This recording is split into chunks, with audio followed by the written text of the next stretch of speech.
on this? I'm not sure I understand the premise of the question. A bunch of weapons on Saturday without going through Congress, correct?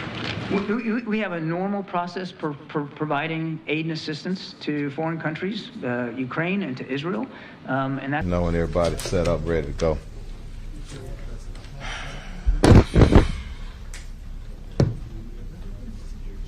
Good. Beautiful.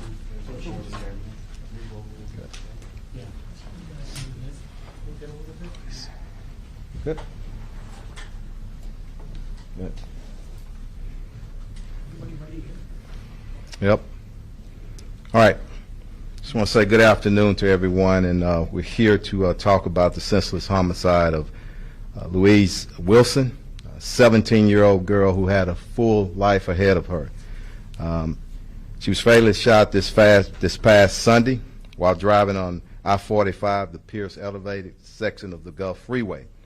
I'm joined here today with the Wilson family, including parents, Dad Daniel and Mother Krista, who drove down from their homes from Whitney, Texas, to be here today. Also here is Commander Hassick, our homicide commander, and a team of detectives. Before I bring up the homicide detectives, I want to discuss another homicide that occurred with a 17-year-old girl as well, Kayla Stevenson, who had her full life ahead of her as well. Kayla was fatally stabbed in what we believe was a robbery in the 5100 block of West Alabama just this past Saturday. I'm proud and pleased to announce the arrest of that suspect this morning. We'll have more details on that a little bit later, but she is in custody. We want the same justice for this family, the Wilson family, as we did for the Stevens family.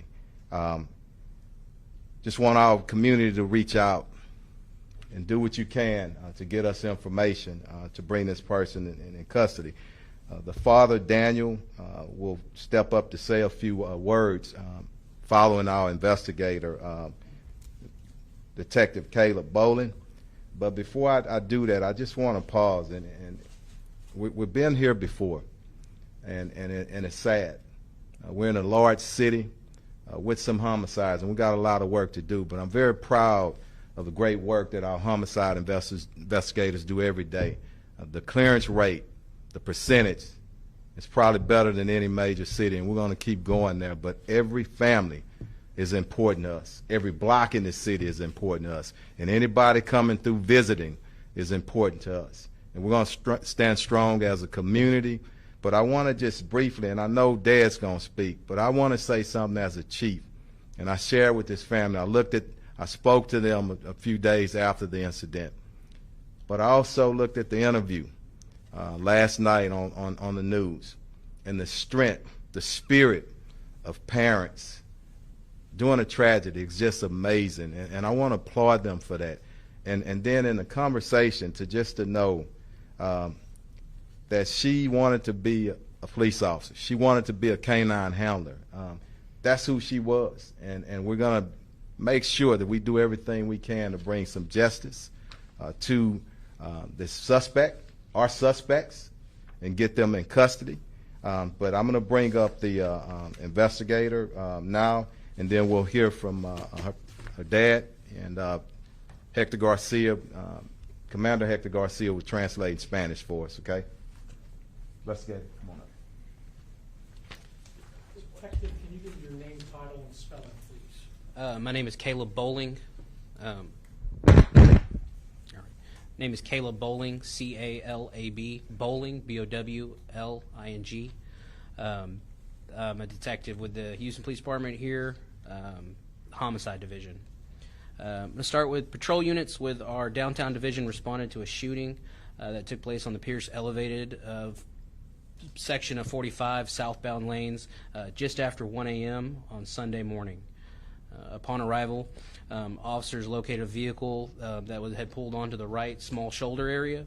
They found a female who had been shot multiple times, along with a male who had been shot once in a non-life-threatening area, and a second uninjured male. Members of HFD arrived on scene shortly after, and pronounced the female victim deceased. The injured male was transported to an area hospital where he was later released that same night with those non-life-threatening injuries.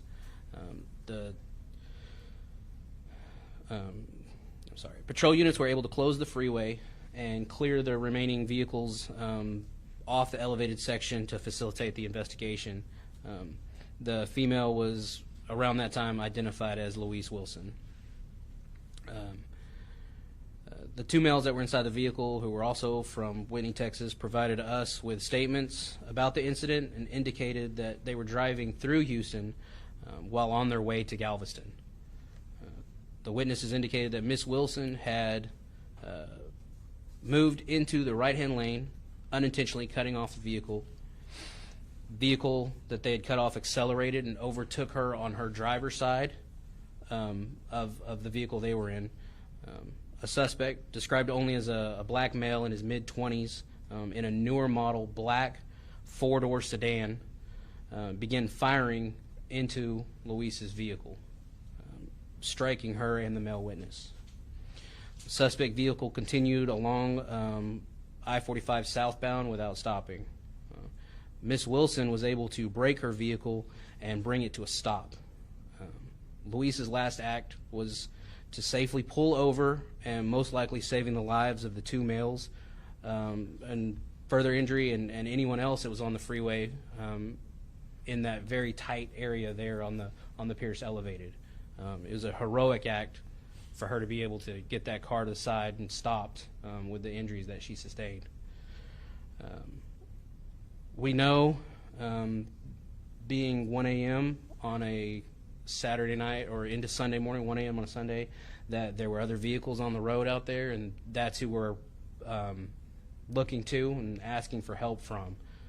Whether they saw something that they think is insignificant may be very significant to us. So we're asking for anybody that had been in that area and saw anything to please come forward, to call us, the Homicide Division, or if they would like to remain anonymous, there's always Crime Stoppers at 713-222-TIPS. Thank you very much. Thanks, sir. Take your time. As Chief said, my name's Daniel Wilson, and this is my wife, Krista, and we're here about our daughter, Louise. I want to thank the Chief, the Houston Police Department, the media for being here, for allowing us to talk about Louise and try to find out who did this. But, you know, as Detective said, you know, our daughter was just trying to go to the beach to watch the sunrise with her boyfriend on her day off before she had to go back to work again.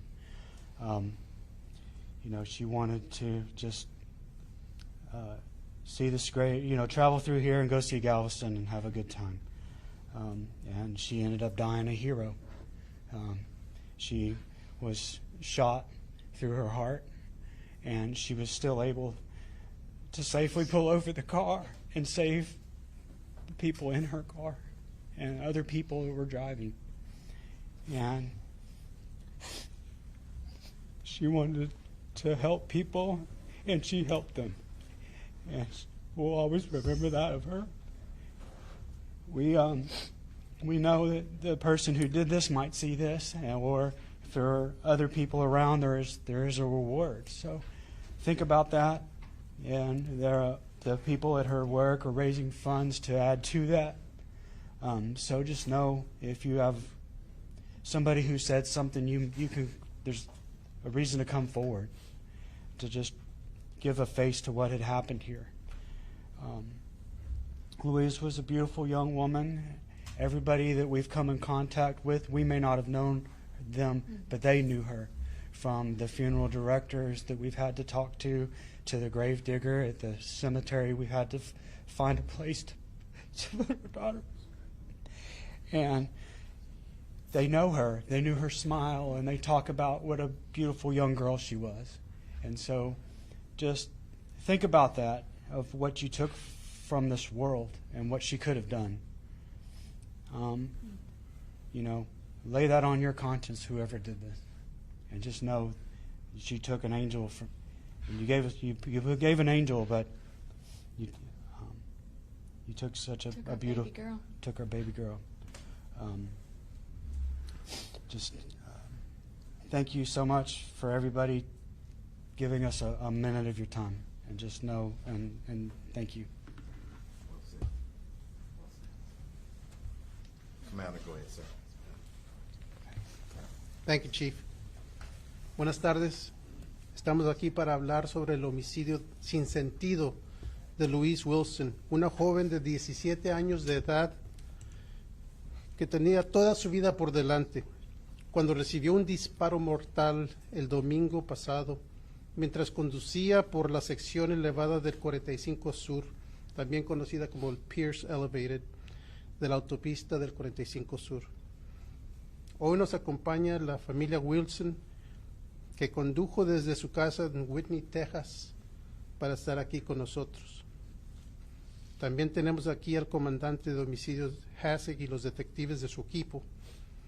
Pero antes de continuar con este caso, a nombre del jefe, queremos reconocer que hubo otra joven de 17 años de edad que también fue asesinada este fin de semana. Su nombre era Kayla Stevenson.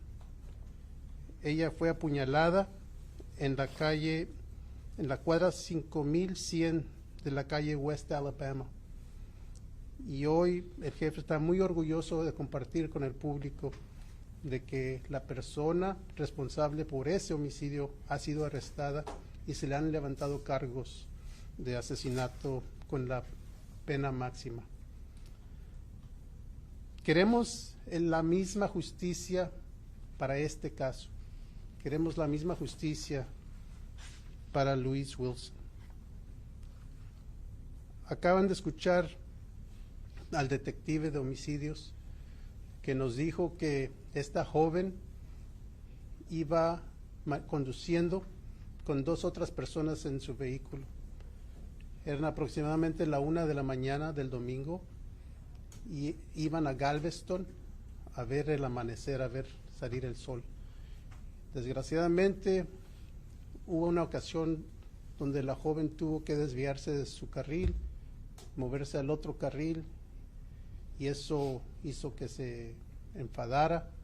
Otro conductor que estaba atrás se le alineó y le disparó al carro, hiriendo mortalmente a la joven, y también otra persona dentro del carro fue lastimada por la bala. Lo que es un milagro es de que la joven Louise tuvo la certeza, tuvo la capacidad de mover su vehículo al lado y estacionarlo en un lugar seguro para que no hubiera más percances. Su último acto fue en realidad salvar la vida de sus otros compañeros dentro del carro. Lo que sabemos es de que era un vehículo de 4 puertas, el de los sospechosos. Si alguien sabe algo sobre esto, por favor, háblenle al Departamento de Policía, a la División de Homicidios. Y si quieren permanecer anónimos, háblenle a Crime Stoppers, al 713-222-TIPS, 713-222-TIPS. Cualquier información va a ser de utilidad para nosotros. Les pedimos su ayuda para darle justicia a esta familia que ha venido a pedir la ayuda de todo el público de Houston. Muchas gracias. Before we open up for questions to the parents, family members, and our investigators, I want to say this final plea to our public, our great citizens in this great city. Criminals, and I say it time and time again, they talk, and somebody's out here talking. So if you heard something or you saw something, get it over to our homicide division or either Crime Stoppers. Give this family some sense of closure in this very difficult time, but we're just asking that you do that. Questions? For the family or detectives? Yeah. Go ahead. Go ahead. Sure. Yes. Do you want to tell us a little bit about Louise? See, it looks like she's in a graduation gown. Go ahead. Louise was homeschooled, and she finished her high school time in 3 years on her own kind of initiative. while simultaneously taking community college classes. She was just a few classes short of her associate's degree. And she really wanted to pursue some type of a career in law enforcement with a dog by her side because she loved animals so much. And you said her workplace was gathering money for a reward? Yes, ma'am. What place is that? This is Texas Great Country Cafe in Whitney, Texas. It's a small town little diner where she waitressed at and got to meet a lot of people there in town. Texas Great Country, yeah. GRA. Can you tell us about your family? Does she have any siblings? She's got a brother named Gabriel who's about to be 15. And then, so this year he's going to get to go through Christmas without her. And this happened on her grandmother's birthday. And as I said yesterday, she, instead of getting to tell her happy birthday, we get to tell her that her grandbaby had died. And, We had a chance to talk to your brother yesterday in Pennsylvania. Yes. He mentioned that she loved horses, she Yes. loved animals. Can you kind of talk a bit about her, just her love for animals and some of the things she liked to do? Okay. Well, she did rodeo for several years. She loved horses, and we've always had animals on our property, and taking animals in, and cats were her favorite thing. she just rescued a dog. Yeah. And she just rescued a dog that gotten dumped at the local car wash. And she'd showed steers for a couple of seasons, and so she loved it. She loved her horse, CJ. And she even had plans to become a law enforcement officer and work with the canine. Yes, she recently had told us that she wanted to look at becoming a jailer over in Hillsborough, just to kind of fill in that gap between Academy and the academy at age 21. Yeah, but she didn't get that chance. Has she ever made this drive, taking all this before? Not by herself, but she has made it with our family several times. Yeah. All right. Anything? You good? I'd love for detective. Okay. Okay.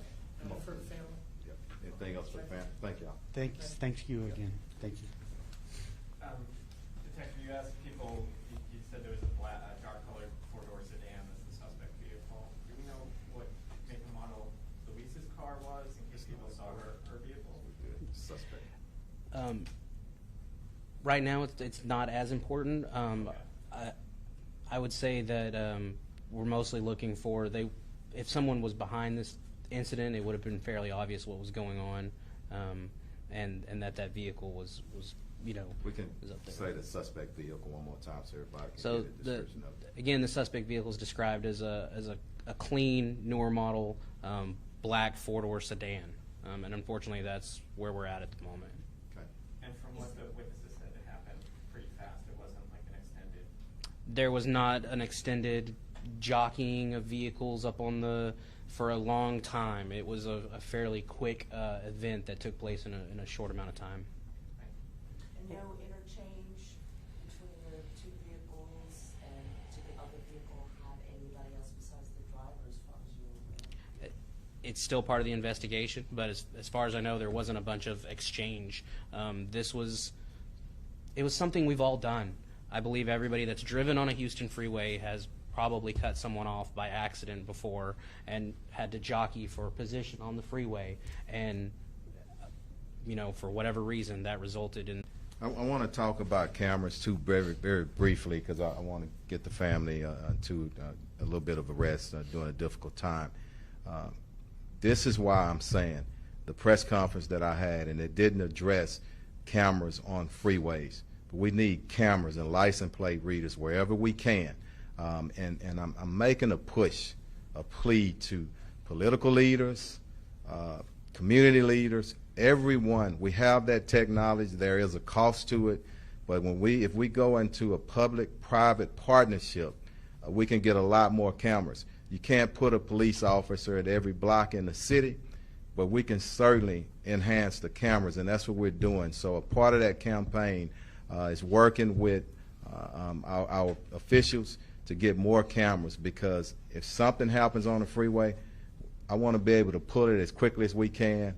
identify that vehicle, get those suspects, and get them in custody. So I don't want to go too long on that, but I think it's appropriate to state it right now. So any more questions? Can I follow up? Yes, on that one? absolutely. I know Yeah, we have with me? Crane Star Go ahead. cameras, Yeah. and they were maybe, they didn't record. But Yes. it may have caught it. We hit a few roadblocks on that, and that's where we all have to come together as a state, as a region, you know, to understand the need of, you got to have cameras, but you have to have recording capabilities up there and work our way through the concerns with our public and legalities, but we got to push to get them up. So thank you. Any more? And just kind of talk about, I mean, people are afraid to drive on the roadways because, I mean, a simple passing in front of somebody, you know, you don't know if that person has a gun, you don't know if they're going to follow you home. What can you tell First people? of all, I want to say she didn't do anything wrong, and that's what I want the family to know. She didn't do anything wrong. This is the fact. It's really senseless and cowardly for somebody to shoot somebody because you don't even know what's going on in the car. But unfortunately, it's the way that certain people are going in our society right now. Guns in the hands of the wrong people, and you're not thinking about anything. You get upset and you want to fire off some rounds, and that's something that we got to stop. But she didn't do anything wrong based on what the witnesses are saying. But make sure that we're not, you know, engaging in any kind of, if somebody cuts you off or does something, let them go up the road, okay? And that was not the case here. She had, you know, she was just at the wrong place at the wrong time. A great young lady who we're going to celebrate her life some kind of way here, and I mean that, okay?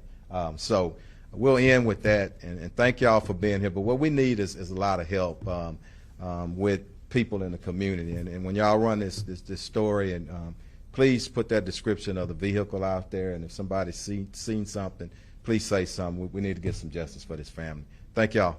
Thank you. All right.